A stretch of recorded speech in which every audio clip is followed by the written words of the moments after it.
la budda min San'a, harus aku turun menuntut ilmu kepada Abdul Razak di San'a walau tolas safar, meskipun panjang dan lama perjalanan.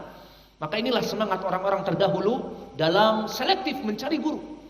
Maka Abdul Razak Ibnu Hammam pada zaman keemasannya dia seorang imam muhaddits yang mana dia mempunyai kitab-kitab yang agung. Pertama tafsir Abdul Razak masih ada sekarang meskipun sedikit.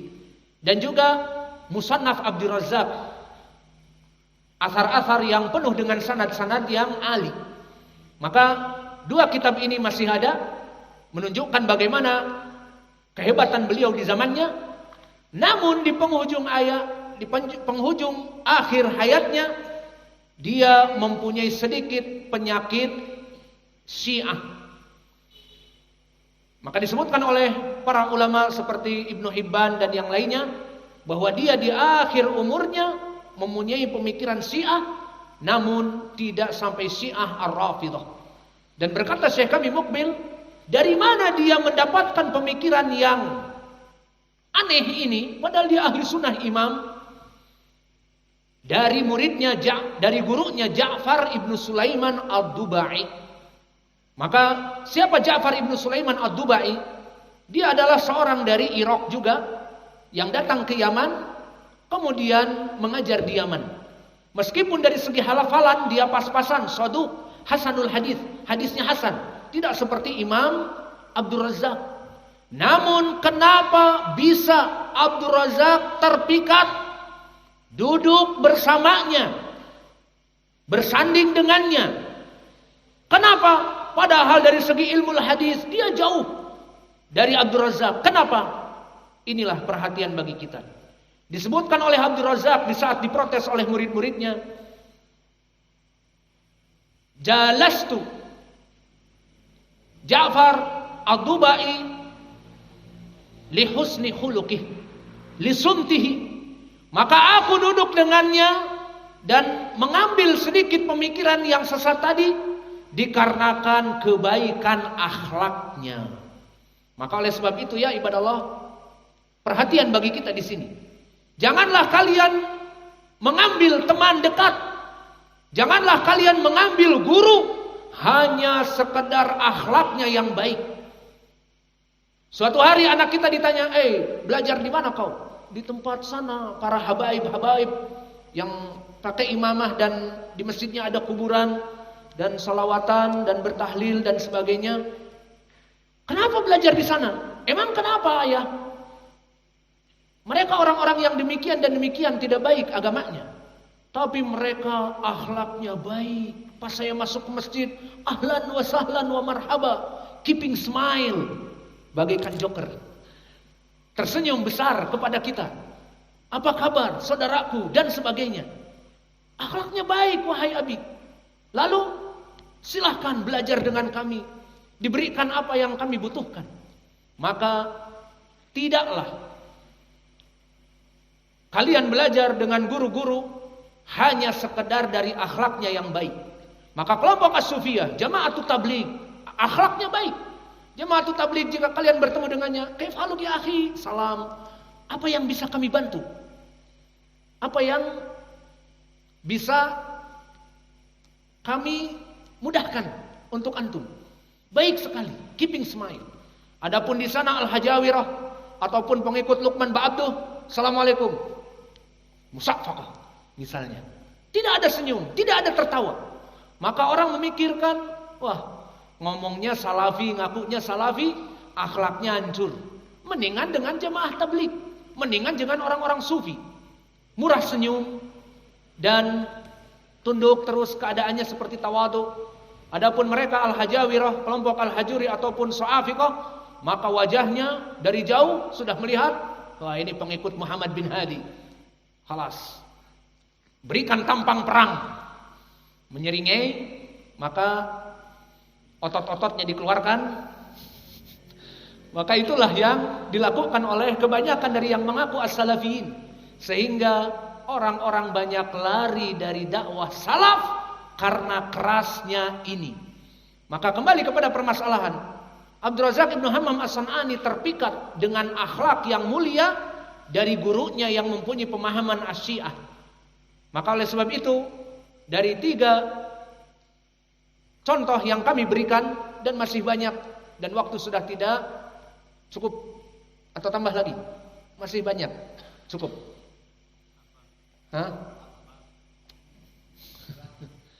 Maka dari 3 contoh ini kita mengetahui bagaimana mereka orang-orang yang sangat kuat.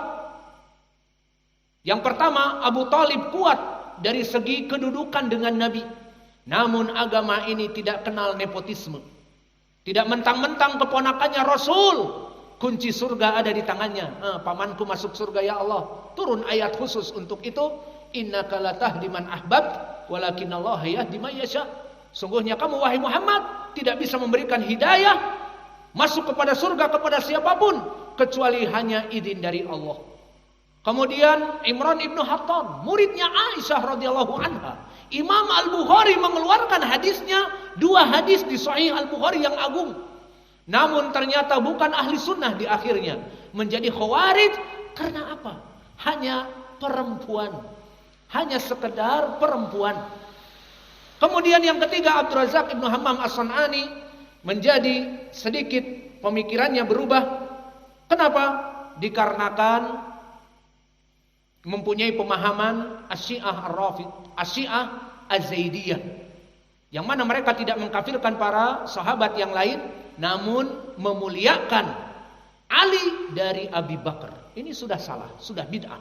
Ali lebih baik dari Abu Bakar, atau Ali lebih baik dari Utsman, Ali lebih baik dari Umar. Maka ini bukan manhaj ahli sunnah.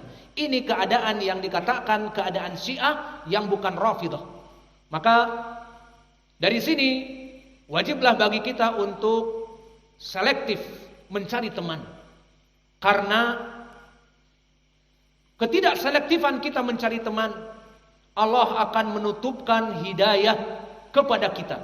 Dengan kita duduk dengan orang-orang yang berpenyakit. Maka berkata Ibnu Abbas dengan sanad yang sahih, diriwayatkan oleh kutub-kutub akidah, Al-Ajuri dan Al-Lalikai di Syarah Usul I'tiqad Ahli Sunnah wal Jamaah, dan juga As-Sunnah oleh Imam Ibnu Abi Asim dengan sanad yang sahih, la tujalisu ahlal bid'ah fa innahum mamradatul qulub. Janganlah kalian duduk dengan kelompok ahlul bid'ah, karena mereka itu membuat sakit hati ini. Hidayah akan tertutup, covering from the guidance. Hidayah di dalam hati kita ini ditutup oleh duduknya kita dengan kelompok ahlul bid'ah. Maka Ibnu Abbas siapa? Seorang sahabi yang jalil, ahlu sunnah, ulamanya para sahabat mengatakan, la tujalisu ahlal bid'ah fa inna mujalasatihim mamradatul qulub. Maka janganlah kalian duduk dengan kelompok ahlul bid'ah, karena duduk dengan kelompok ahlul bid'ah menyebabkan hati ini sakit dan berpindah dari manhaj yang hak kepada yang batil.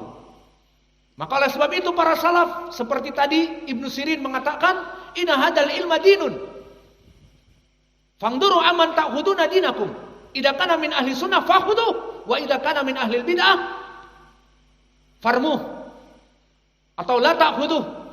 Maka ilmu agama ini adalah ilmu yang wajib dituntut, dan guru-gurunya mencari guru ilmu agama ini adalah ibadah, adalah agama. Maka jika kita selektif mencari guru akan selamat. Maka jika guru ahli sunnah ambil, jika gurunya bukan ahli sunnah dibuang ilmunya. Dan begitupun pengamalan dari ucapan ini masih dari Muhammad ibnu Sirin, disebutkan di dalam athar yang sahih bahwa suatu hari dia didatangi oleh 2 orang tamu, dan tamunya tidak sembarang tamu, bukan tamunya seperti yang kita hadir pada antum, tamu ahli sunnah, tapi tamunya ahlul bid'ah. 2 orang ahlul bid'ah. Kemudian dia minta izin untuk masuk kepada rumah Ibnu Sirin dan membahas tentang permasalahan agama. Ibnu Sirin, imam agung ahli sunnah, takut atas dirinya dan takut dengan ucapan Nabi, jangan duduk dengan orang-orang yang buruk. Agama seseorang tergantung dari teman duduknya. Dan Ibnu Abbas mengatakan jangan duduk dengan kelompok ahlul bid'ah, membuat sakit hati kamu, menjadi bid'ah nanti bersamanya. Maka berkata Ibnu Sirin, la akuman au la takuman anni. Dengar, wahai dua orang tamu dari kelompok ahlul bid'ah, disebutkan di tafsir dari kelompok ahlul bid'ah, bukan awam. Ingin berjidal, ingin memberikan subuhat, ingin membeberkan kenapa saya bermanhaj demikian dan demikian, bukan dari sunnah. Maka Ibnu Sirin yang mempunyai ilmu yang kuat takut atas dirinya. La aku manna au la takuman anni. Aku akan bangkit dari majelis ini, pilih. Ima aku atau kalian berdua pergi dari majelis ini. Maka ditanyakan oleh pembantunya, kenapa engkau mengatakan demikian kepada tamumu? Dikatakan dia adalah kelompok ahlul bid'ah. Maka aku takut ucapannya itu membekas di hatiku dan berputar-putar selama hidupku, akhirnya aku kembali kepada kebid'ahannya. Maka takut kita duduk. Subuhat yang dibuat oleh mereka kelompok ahlul bid'ah, kita takut. Maka jangan duduk dengan mereka. Jangan berani berjidal dengan mereka. Lihat Muhammad ibnu Sirin, imam yang agung ahli sunnah. Dan juga Ayub As-Sikhtiyani, Ayub ibnu Tamimah As-Sikhtiyani, imam muhaddis dan qami'ul bid'ah di zamannya. Dia imam ahli sunnah yang menghancurkan kelompok ahlul bid'ah di zamannya. Datang seseorang dari kelompok ahlul bid'ah berkata kepada Ayub As-Sikhtiyani, ingin berjidal, mengatakan, ya Ayub, ukallimuka bi kalimah. Wahai Ayub As-Sikhtiyani, imam muhaddis, aku ingin memberikan kepadamu satu kalimat saja, please. Orang ahlul bid'ah ingin memberikan satu kalimat ucapan kenapa dia dalam keadaan sesat selama ini misalnya. Apa kata Ayub As-Sikhtiyani, seorang imam muhaddis ahli sunnah? Takut atas kebid'ahan yang ada padanya ditularkan kepada dirinya. Karena ucapan Ibnu Abbas tadi, mamradatul qulub, hati-hati mereka itu penuh kebid'ahan, takut didengar dan terngiang-ngiang. Apa kata Imam Ayub? Apa tadi? Ukallimuka kalimah, aku memberikan kepadamu satu kalimat saja. Ayub berkata, wala nisful kalimah, setengah kalimat pun aku tidak mau, pergi dari sini. Maka inilah bagaimana para salaf kita merasa takut dan berhati-hati untuk menjaga agamanya, mengcover dirinya dari kelompok-kelompok yang sudah jelas sesat, untuk tidak duduk bersama mesam-mesem berbasa-basi. Akhirnya ditakutkan dia nanti jadi basi juga agamanya dan manhajnya. Maka janganlah juga menjadi dai-dai melempem. Dai-dai melempem bagaikan kerupuk yang kena angin.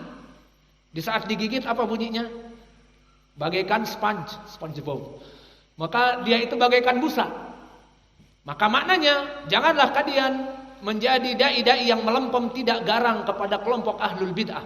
Biarkan saja mereka dengan kesesatannya. Atau ambil yang baik, tinggalkan yang buruk. Tidak apa-apa belajar dengan mereka. Maka jangan seperti itu. Maka janganlah jadi dai-dai melempem bagai kerupuk yang kena angin. Ada kemungkaran, maka dia bagaikan menggigit kerupuk yang sudah kena angin, tidak berbunyi.